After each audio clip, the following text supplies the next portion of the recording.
Assalamualaikum warahmatullahi wabarakatuh.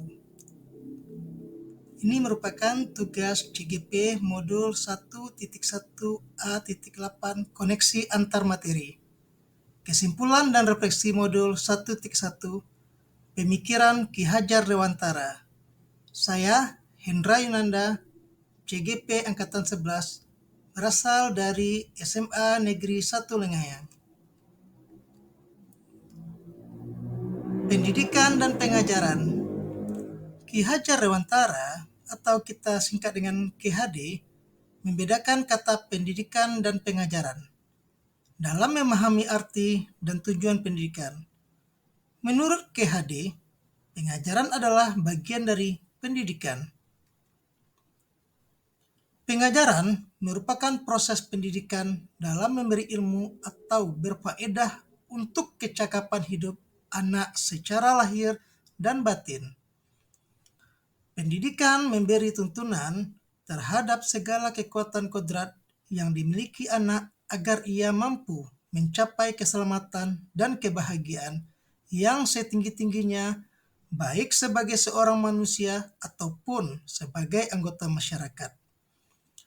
Pendidikan adalah tempat persemaian benih-benih kebudayaan dalam masyarakat dan merupakan kunci utama untuk menciptakan manusia yang beradab.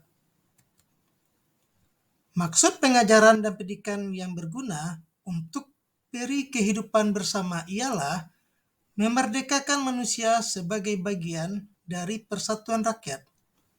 Manusia merdeka adalah manusia yang hidupnya lahir atau batin tidak tergantung pada orang lain, akan tetapi bersandar atas kekuatan sendiri. Pendidikan sebagai tuntunan. Murid terlahir dengan kekuatan kodratnya masing-masing. Pendidik itu hanya dapat menuntun tumbuh atau hidupnya kekuatan kodrat yang ada pada anak-anak, agar dapat memperbaiki lakunya. Kodrat alam dan kodrat zaman. Ki Hajar Dewantara menjelaskan bahwa dasar pendidikan anak berhubungan dengan kodrat alam dan kodrat zaman.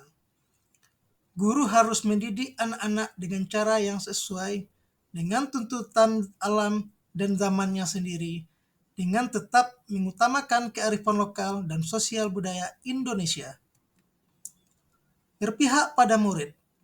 Konsep kemerdekaan belajar anak dapat diterapkan melalui pendidikan yang berpihak pada anak atau menghamba pada anak. Artinya, pendidikan yang guru berikan berorientasi pada anak dengan memberikan pengalaman belajar yang bermakna dan menyenangkan. Di samping itu, pendidikan yang berpihak pada anak juga dapat dilakukan dengan memberikan ruang pada anak untuk mengembangkan bakat dan minatnya. Karena sejatinya setiap anak memiliki kodratnya sendiri. Mereka lahir dengan kodrat yang ada pada dirinya. Mereka telah memiliki potensi. Bukan tabula rasa. Anak bukan tabula rasa. Maka pendidik harus memposisikan murid seperti sebuah kertas yang sudah memiliki sketsa, yang harus ditebalkan sketsanya agar menjadi kuat membentuk sebuah gambar yang indah, bagus, bertujuan, dan bermakna. Guru dapat menuntun anak agar dapat menggali potensi diri dan memotivasi anak serta mengembangkan rasa ingin tahunya. Murid seperti sebuah tanaman yang harus dirawat, dipupuk, dan dijaga sehingga terus tumbuh sesuai dengan kodratnya.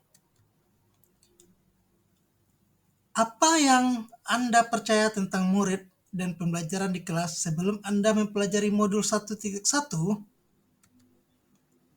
Sebelum mempelajari modul 1.1, saya menganggap pembelajaran hanya sebagai transfer ilmu semata, sehingga saya lebih fokus pada ketercapaian materi.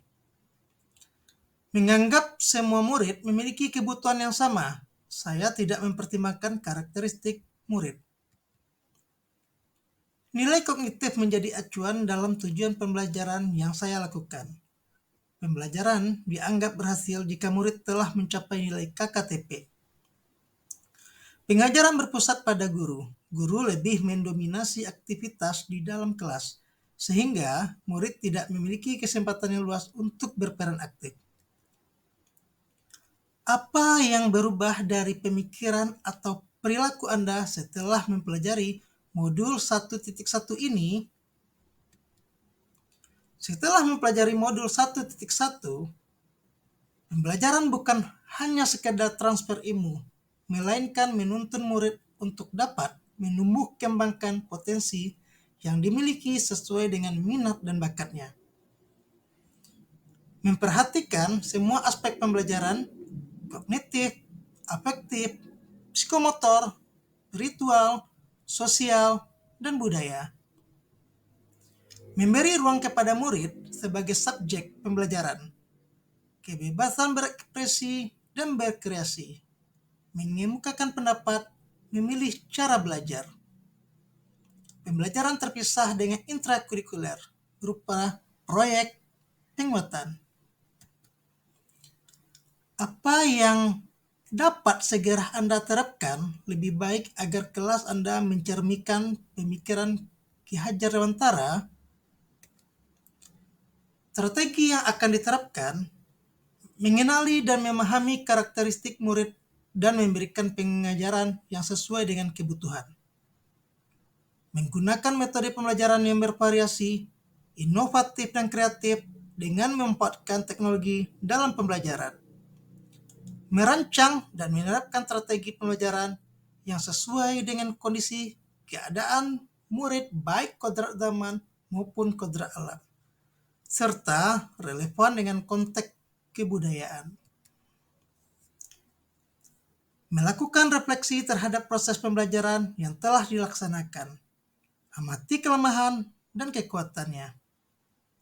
Memperbaiki praktik pembelajaran yang mengutamakan kebutuhan murid agar terwujudnya pendidikan yang berorientasi kepada murid. Kesimpulan, filosofi Ki Hajar Dewantara mengamanatkan tentang tugas pendidik adalah menuntun anak agar dapat mencapai kebahagiaan yang setinggi-tingginya. Dan tujuan pendidikan dapat tercapai. Memahami kodrat anak dengan memberikan kemerdekaan yang sejalan dengan aturan yang ada di masyarakat. Kemerdekaan dalam belajar dan menentukan pilihan hidupnya. Sehingga dapat proses belajar tersebut diharapkan terbentuk karakter yang sesuai dengan profil pelajar Pancasila.